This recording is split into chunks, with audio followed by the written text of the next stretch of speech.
So, to begin with this morning on some ideas I'd like to share with you.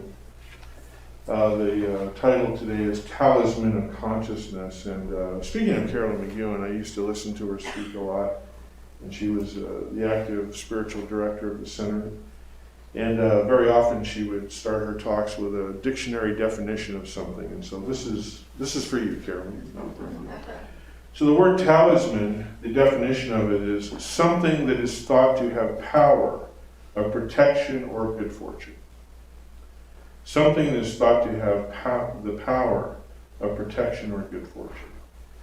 And I think most of us in this room, because we're all kind of a bunch of spiritual junkies in a way, we love to read up on stuff and study all kinds of ideas. We know that talisman have been thought of in statues, in writings, in pieces of jewelry, and in all kinds of things down through the ages. And so I want to put that definition aside for just a moment. I'm going to come back to it. I want to share a story with you this morning that, according to what I've been able to find out in my research, my smartphone and me, what I found out is that the story I'm going to share with you is one of the oldest continuously told stories on the planet. This story goes back hundreds of years. It's come down through the ages. It has ended up in every major philosophy on the planet.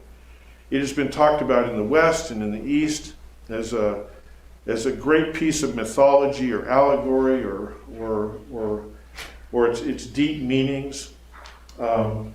This story has produced, there's been all kinds of artworks dedicated to it. There's been all kinds of, it exists within movies and TV shows and plays and writings and other pieces of literature. It's been translated probably into every written language on the planet. It's amazing. It's a story that we're all familiar with. And so I found a rendition of it that is incredibly ancient. They don't know if this is the original, but this version goes back quite a ways, hundreds of years, that I want to share with you this morning. And I know you'll recognize this story, and then I want to use it as an allegory and something meaningful here today. So once upon a time, in an exotic land, there was a slave, and the slave was born into slavery in the caste system that was practiced in that beautiful country. And there was always something deep within them that wanted to be free. And as the person grew up, being born into slavery, began working as a slave early on. As soon as this person could work, they began and they grew up and became a young adult and always just so yearned for freedom. Didn't know what freedom was, didn't know what it felt like or exactly what it would be to inhabit it, but this person just yearned for freedom. So, this one day, they began to scheme a little bit and see an opportunity. Maybe they could slip away. And so the person put together a small bundle of only those things that were the most necessary that they would need. And so the opportunity came, whenever that was, and saw that there was an opportunity where they could slip away, even to the limited degree that this person knew the geographical landscape of the land in which they lived, decided to take off in a direction where it was this incredible level of wilderness, just go out there, and knew that somewhere out there was a boundary to the nation, there was a border. And if they crossed that border, they could go into a place where they wouldn't be known. There wouldn't be a caste system they were born into, and that freedom lay out there somewhere. And they knew that they were going into a mysterious forest. They had no idea how far that forest went or how far the mountain ranges went that were out there or where that border lay, but they just went off in that direction. So in the first day or so, it was almost like 24 hours of just running and moving and trying to move as closely as they could, and at night kind of figured out the stars and decided to go in that direction and set the course. And finally, they came into a mountainous region where there were deep, dense, beautiful forests. And while traversing the mountains, they came upon a cave and decided that they were exhausted and they just wanted to rest up for a while.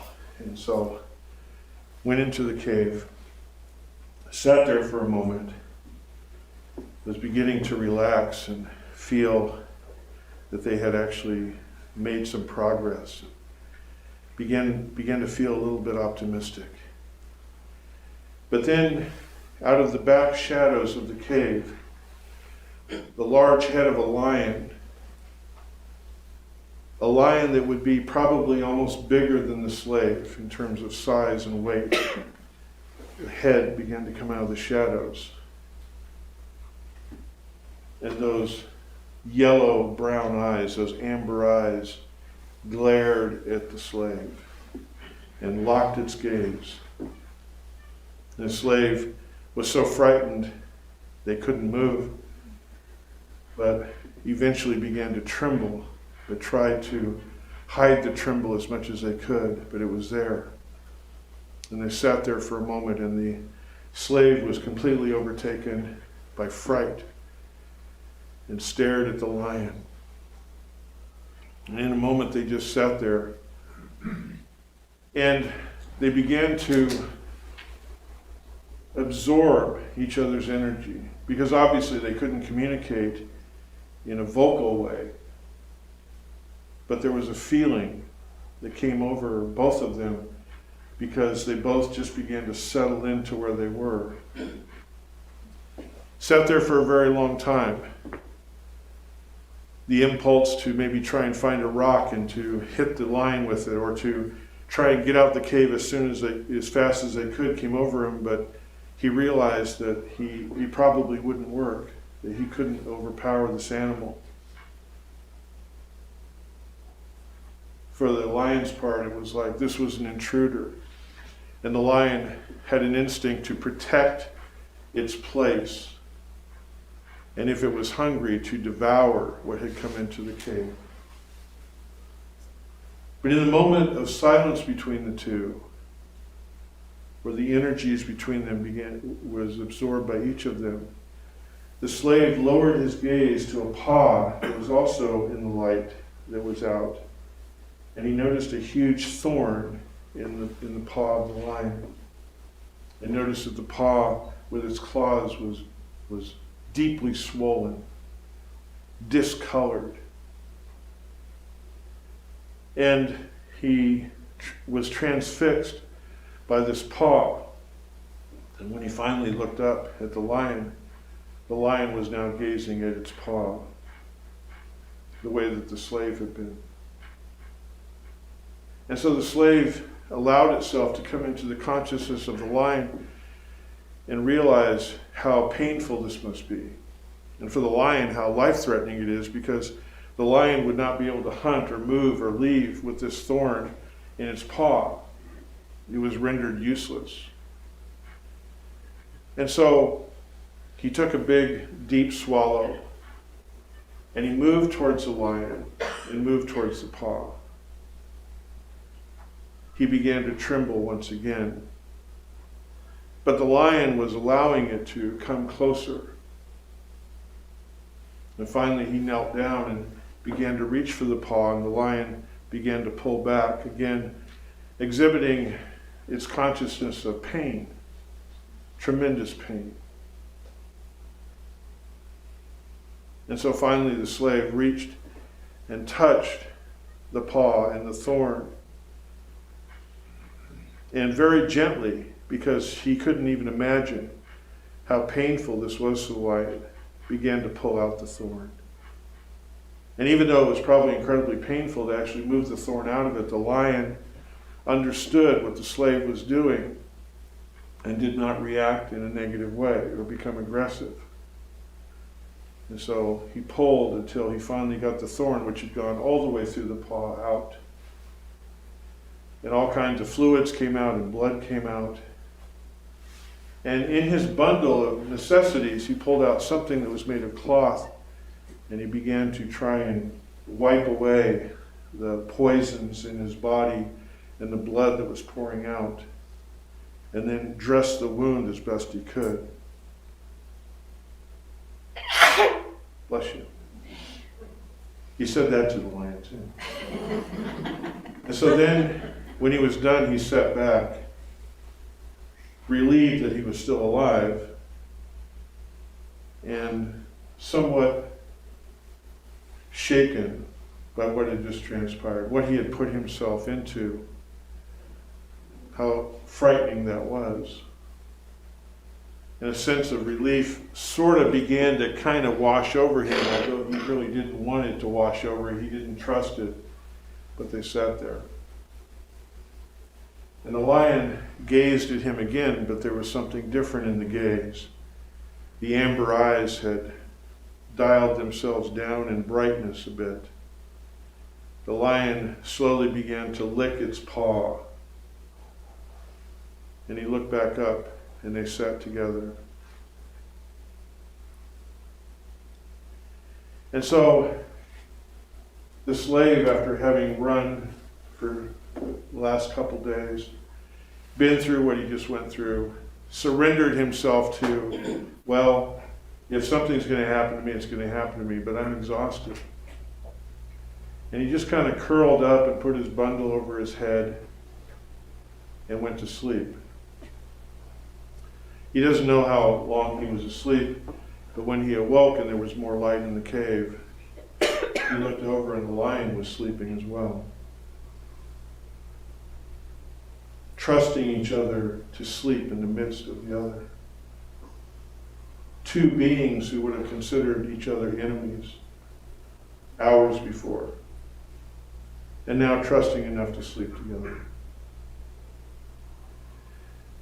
And so the slave decided to hang out for a while. He thought maybe if he kept himself from running around out there, he would be less apt to be caught, because in his country, when a slave ran away, they were pursued quite vigorously. It was against the law to run away. And so he thought it was actually a safe place to be. And then, by the way, if anyone came around, he kind of had a lion working for him right now. And so he was there for a few days, and this one day the lion left and was gone for a while. His paw was healed, and he was moving around well. And a few hours later, he came back with a kill that he had made, and he shared it with the slave. And so they lived together for a while in that cave before they parted company. Now that's part one of the story. And I want to stop for a moment at part one. And I want us to consider something for a moment. For each one of them, I want us to think about the consciousness that they had about the other when they first met. The slave seeing the lion as something that's dangerous, something that frightened him. He didn't understand, was exotic, a cold-blooded killer, was not going to let him go on. And the lion seeing the intruder. Maybe the lion had had experiences with human beings who had chased him or hunted him, or maybe took away his family or killed his family. This is why he lived so deep in the forest in a cave. Look at the transformation of the consciousness. Out of fear,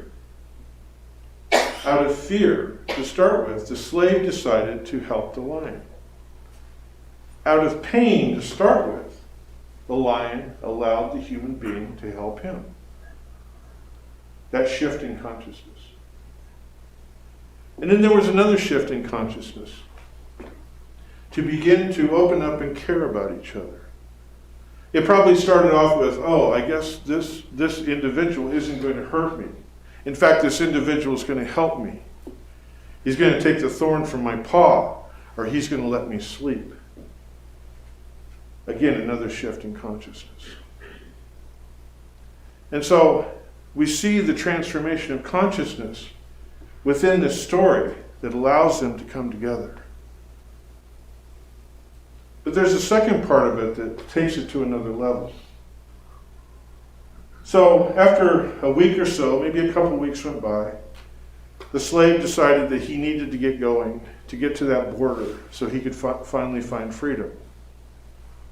And the lion needed to resume its life in order to hunt and live and do what lions do.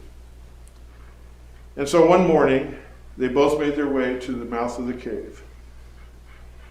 And the slave was actually able to touch the lion's head, because they had never really developed a dialogue with each other. He thanked the lion, and the lion's gaze seemed to reflect the same sentiment. And so then the slave went on his way, and the lion went on his way.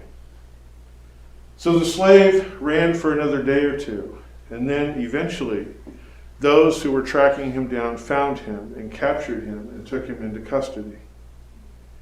And because he had broken the law, one of the most important laws in this country, they told him he was going to be jailed. And so they took him back and put him into a jail. And they made sure that everybody knew that they had captured the slave, and that now his life going forward was going to be worse than it ever was going to be. And a couple days after the lion left the cave and went out hunting and living its life, it was also captured as an exotic beast and was taken back to a city and put into a cage. And it was basically starved for several days. So its hunger grew. So one day, the jailers went to the slave and said, "For what you've done against our society and our nation and our culture, we are going to take you into an arena and have you be devoured by a beast, a wild beast, who we've been starving for many days. So that beast is good and hungry. And we are going to delight in the carnage that takes place." And on that same day, the people who were in charge of the lion went to the cage and opened it up and led him to the arena. And the slave and the lion both came into the arena. The lion was ravaged with hunger, and the slave was ravaged with fear. And they saw each other.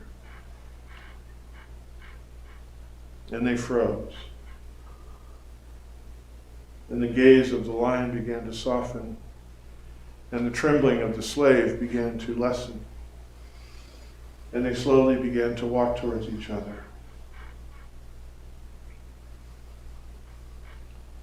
And the lion, when they got close enough, lifted up his paw to show the slave how well it had healed. And the slave reached out his hand and placed it on the head of the lion. And they both sat down in the middle of the arena and came together. And the people in the arena were so amazed that they thought that this slave must have incredible magic power. And so they decided that they can't kill someone with that much power who had tamed the wild beast.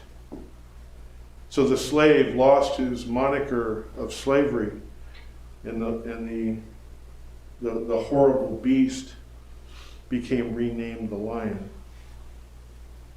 And they were so revered in the country that from that point on, they were allowed to travel wherever they wanted to in the country, and everywhere they went, people decided that it was a great honor to allow them to be fed by them and to sleep in their homes and to talk to them and listen to them and spend time in their presence. And it said that when they walked from town to town, women and children would throw flowers on them, flowers and flower petals, to honor this deity who was able to tame a beast.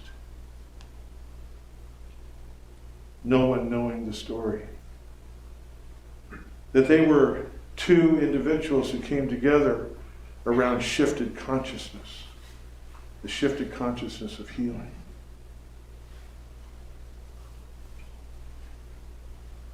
There's a gentleman by the name of Brian Walker Brown, who's a Taoist writer, and he writes, "Those who resolve to persevere in humility, sincerity, and gentleness can tread anywhere, even on the tail of a tiger, and meet with success. The wise spiritual student travels their path free of entanglements with conflict-centered consciousness. In this way, there are love-centered outcomes and growth. Setting ego aside and allowing higher principles to guide us, we're able to make whatever corrections that are necessary." The question is, what is the talisman that the slave had when he entered the cave? What is the talisman that the lion had when an individual entered the cave? It was a talisman of consciousness. The talisman of a shift. The talisman of the attributes of not giving in to our first feelings of anything. I've always been interested in the story in the Bible of the prodigal. It says the prodigal son, but let's think of the prodigal individual. Grows up in incredible wealth and decides to exercise his freedom and go into the world and find its own level of freedom. And so he takes his inheritance and he goes into the world and he parties and he runs around, where I work we call it running amok. He's running amok out there. And he's doing all kinds of things. And he's a little bit misguided, a little bit misled. And he ends up having some dark experiences.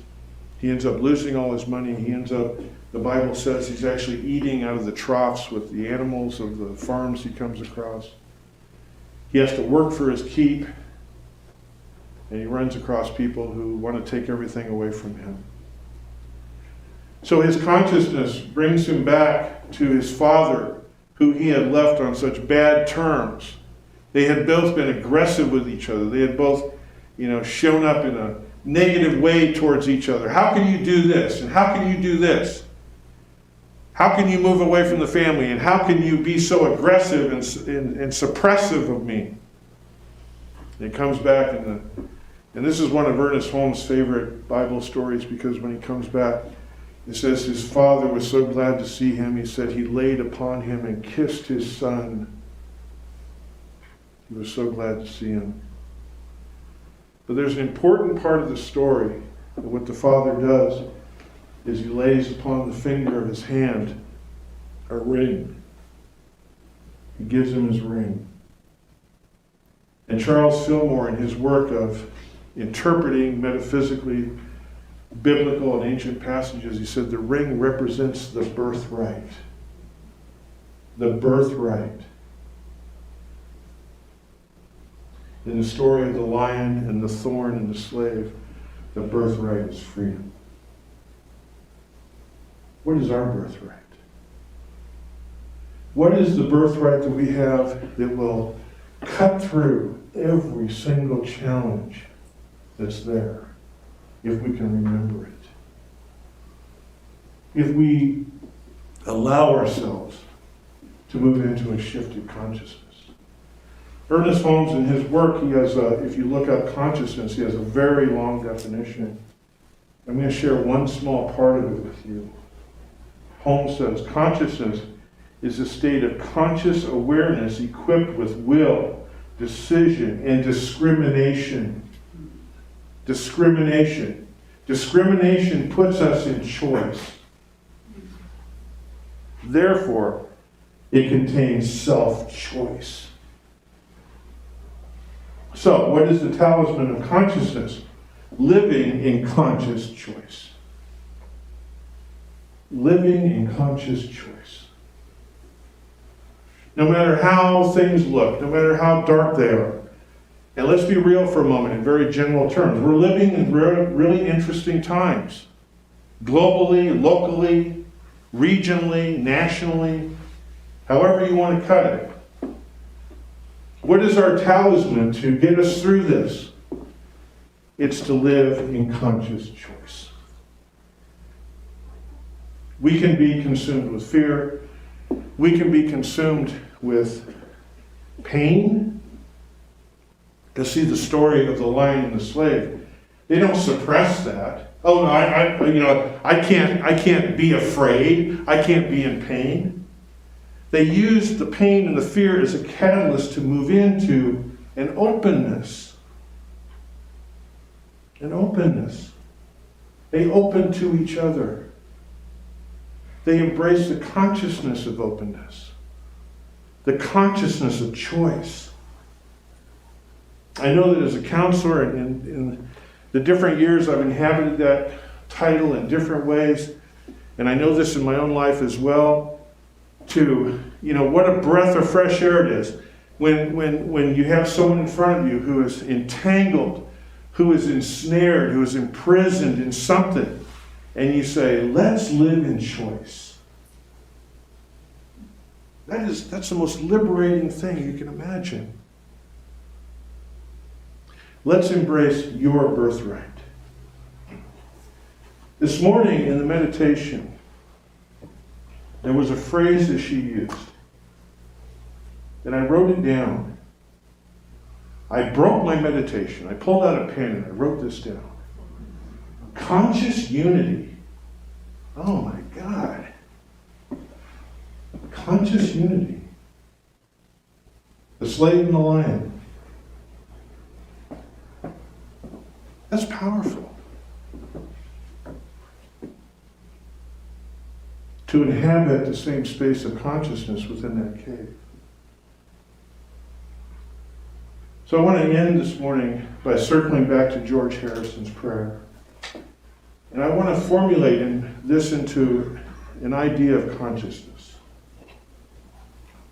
Let me live in the choice of love, the choice of peace, the choice of light, the choice of life, the choice of freedom, and the choice of understanding.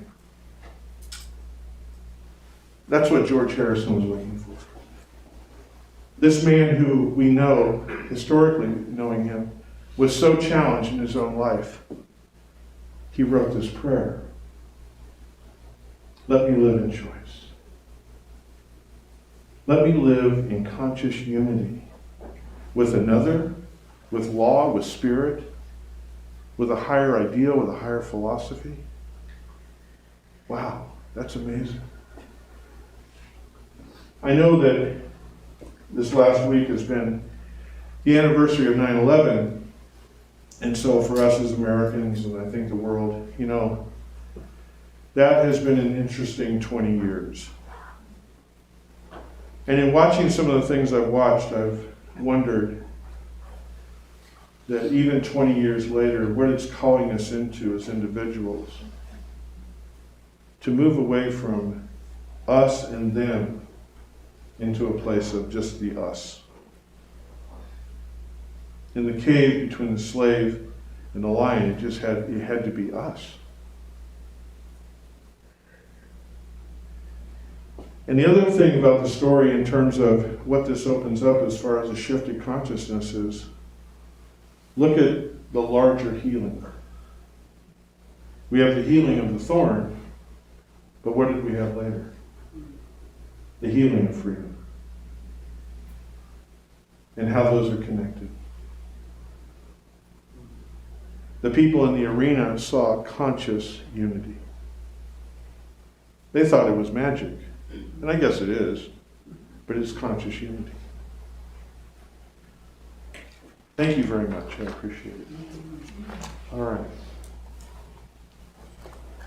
So, now we are going